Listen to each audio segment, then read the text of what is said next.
Hi, you're watching Investor Insights. I'm Vic, and in this video I'd like to talk about being too pessimistic about things. Now, I have received many emails about this topic, and I'm sorry folks, if I haven't responded to you, I am snowed under, and I've been out of action for a few days because I got attacked by a dog, but that's a different story. People tell me that I see things half full, if that. I don't see the silver lining in anything, nor do I appreciate the positive data that comes out. Just yesterday I scored about 3 that said I only nitpick at certain economic data points, and I'm forever picking at them, and I never analyze the actual good data that comes out. So this video is more a response to all you folks, and the answer to that is actually pretty straightforward. It comes down to relevance. Now, if I was to give you a situation of where relevance comes into the fore, look at a beauty pageant, just for argument's sake. Now, economic data paint a picture of the health of an economy, just as a woman's qualities make her a worthy winner of a beauty pageant. Now, if you believe that every quality or every test or assessment of each entrant is judged equally, you need to get your head examined. If you believe that Jennifer Hawkins won Miss Universe because of her quest for world peace rather than her looks, you need help. Good looks, it's paramount to winning any of those contests. It doesn't matter what comes out of their mouth. How she looks in a swimsuit will determine if she wins or not. Plain and simple. Just as when you look at economic data, you only really need several, if that, to paint a picture of how an economy is faring. Now, if I just listed just a few data points just to highlight this situation. I mean, you're looking at, for argument's sake, currencies, government bond yields, stock market, commodities, interest rates, interbank rates, loans to private sector, money supply, M0, M1, M2, M3, government budget values, government debt to GDP, government spending, credit rating, corporate tax rates, personal income tax rates, sales tax rates, social security rates, your GDP annual growth rate, GDP growth rates, GDP per capita, GDP constant prices, gross domestic product, gross national product, gross fixed capital formation. You've got unemployment rate, youth unemployment rates, employed persons, job vacancies, labour costs, population, productivity, unemployed persons, wages, minimum wages, wages in manufacturing. Then you've got things like prices, inflation rate, PPI, CPI, core consumer prices, core inflation rate, export prices, the GDP deflator, producer prices. Then you've got trade, balance of trade, capital flows, current account to GDP, the exports, external debt, imports, terms of trade, foreign exchange reserves, direct foreign investments, remittances. Then you got business confidence, capacity utilizations, car registration, changes in inventories, industrial production, new orders, housing index, construction output, manufacturing production, banking lending rates, consumer confidence, consumer spending, disposable personal income, personal savings, retail sales, month on month, retail sales, year on year. That's just the first half a page, and I've run out of breath.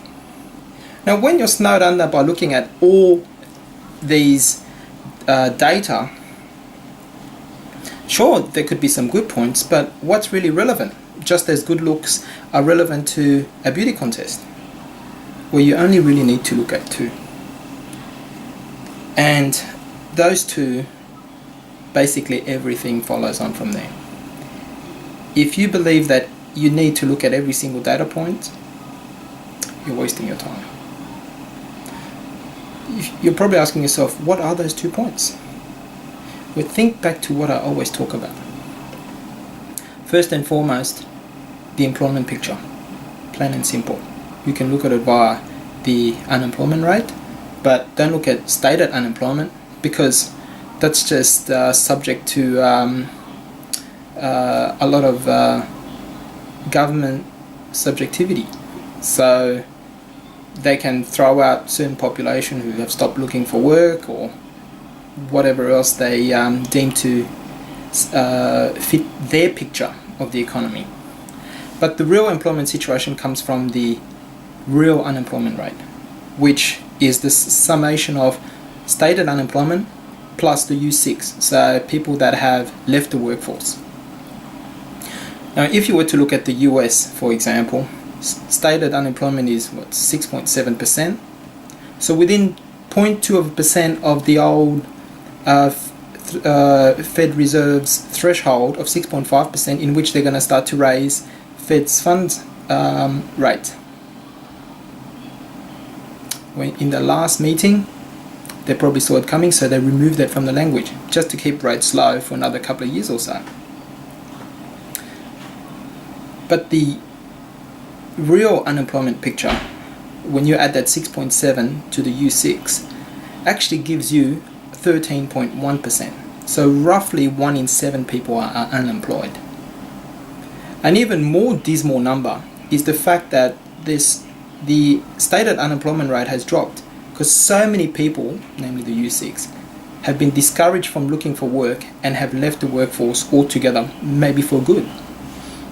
Now, when you look at that employment situation, 1 in 7, and you look at, for argument's sake, the labour participation rate, which is about 63 odd percent, or thereabouts, forgive me if I'm slightly off, then that labour participation rate is the lowest since the 70s. To give you an idea as to how bad the employment picture is, in the 70s, women didn't have to work. So a labour participation rate of barely above 60 odd percent is telling you that employment is becoming a huge issue. And in fact, one of the Fed's mandates is to give full employment, or to provide full employment, where they're nowhere near that. They can lie about the stated unemployment, but who cares about that? So when you look at the employment picture, every other economic data point pretty much flows on from that.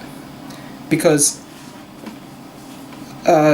just for argument's sake, GDP is a measure of basically consumption, especially in countries like the States, because they don't produce anything. So yes, if you take out the government's proportion of consumption, which is about 40%, you still have another 60% by the consumer. And as I've stated time and time and time again, the American consumer is tapped out. Main Street is broke. 1/3 of Americans have to rely on food stamps. I have actually read an article where a person actually put a positive spin on that 1 in 3 Americans need require food stamps to survive. In that, 2/3 don't. It's actually funny, but the commentator was obviously mentally incapacitated. So, no further comment on that. But when the consumer is in trouble, what's the follow-on effects? Well, spending drops.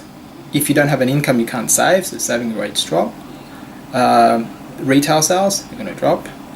Consumer sentiment, if you've got no money, no job, no money, how are you going to feel? Housing starts, can't afford houses. Retail sales, as I said, month on month, year on year, who cares? Durable goods sales, same as above. Everything follows on from spending by the consumer.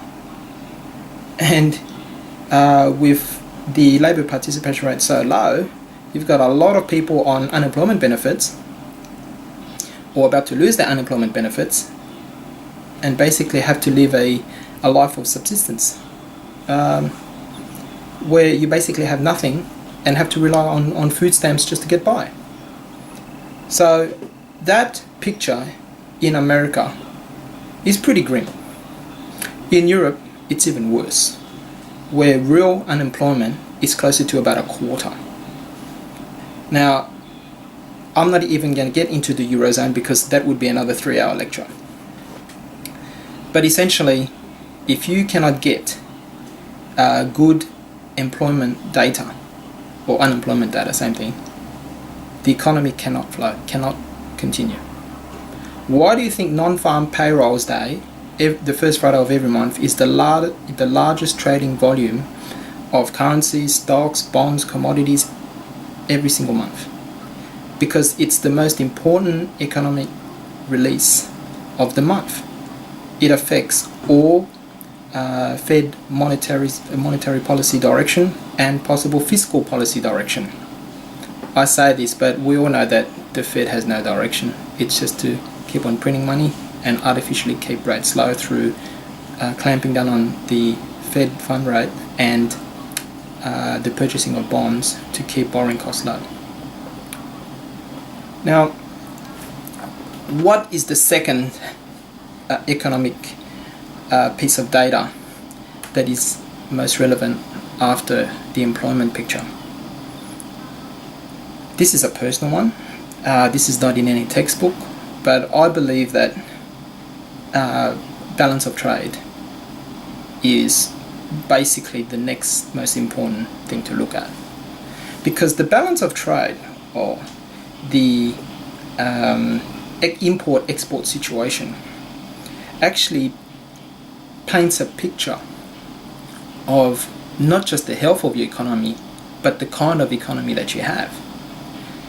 And as I've stated time and time again, a country like the US, which is basically a consumption economy, they don't produce anything. They've lost their comparative advantage over the Asian manufacturing superpowers 2 decades ago. They're gone. So when you have an economy that is a debt-financed consumption economy, you're heading straight to oblivion. Last month's trade gap was 35 billion, the best in 5 years. Now when you extrapolate somehow that $35 billion number over 12 months, it still gives you a current account deficit of over 400 billion. Now, the Americans have been averaging about 40 billion a month for ever and a day, if not more. I mean, I remember seeing numbers that were in the 60 billion range. And as I said, it's not a trade gap, it's a trade chasm. But what does that actually mean? Well, if you have a $400 trade gap every month for years, that gives you roughly a $500 billion trade deficit every single year. And when you pan that out over 10 years, that's another $5 trillion in debt that you accumulate. Don't forget, it doesn't matter how low you want to keep rates, they will go up. The longer you suppress them, the higher they're going to explode when inflation hits. And that's the subject of one of the next videos I'm making. So, when you're a nation that imports so much more than you export, there's no way that you're going to recover as a country, as an economy, because you're not producing. And when the actual producers, like the Asians, the Arabs, basically see through that facade that you've put on of being a recovering economy, they're going to stop exporting to you. And then what? It's going to be an absolute disaster. And that day is closer than you think. Because as that debt mounts and America exports basically toilet paper in the form of bonds and inflation, this is going to unravel in a spectacular way. But getting back to that trade balance number, don't forget that that 35 billion number was due because of a record number of exports of crude oil. As I said, America is now a producer. Now, like Australia, if America didn't have that resource, it would be looking at a trade gap of, again, back to the $50 billion range. So when you have to rely on primary industries and commodities you know that you're on the back foot, and if something was to happen, as in a fall in prices, you're going to get crunched. So when you look at the balance of trade numbers, and that tells you a picture of what kind of economy it is, you instantly know where that economy is heading. As you said, if it's debt finance consumption and the debt just mounts, you know the breaking point is getting closer and closer as that debt mounts.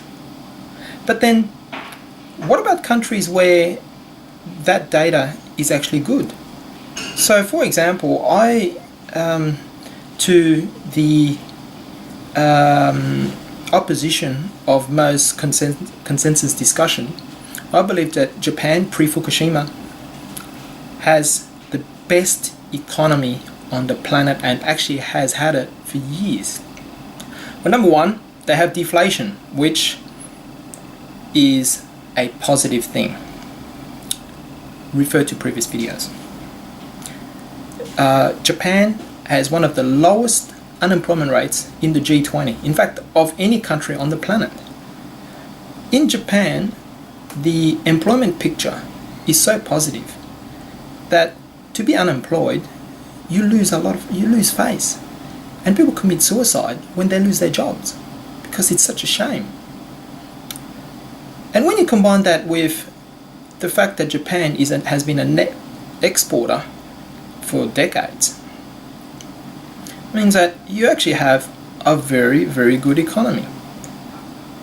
Most people won't say that. They talk about stagnation, stagflation, whatever. It doesn't matter. When you look at such low unemployment rates, stated, real, and a positive trade balance, it's a very good economy. It doesn't matter what any of that other data says. The consumer got stung back in the late 80s. The stock market crashed and it still hasn't recovered to even half of where it was. But that, as a result, has led to a high savings rate, which means a high reinvestment into productive ventures. So it's a positive feedback cycle. America's the total opposite. So by looking at those two economic pieces of data, Japan and America are chalk and cheese. Japan will never fall. Japan in the recent past has now become a net importer because they shut down all the nuclear power stations post Fukushima.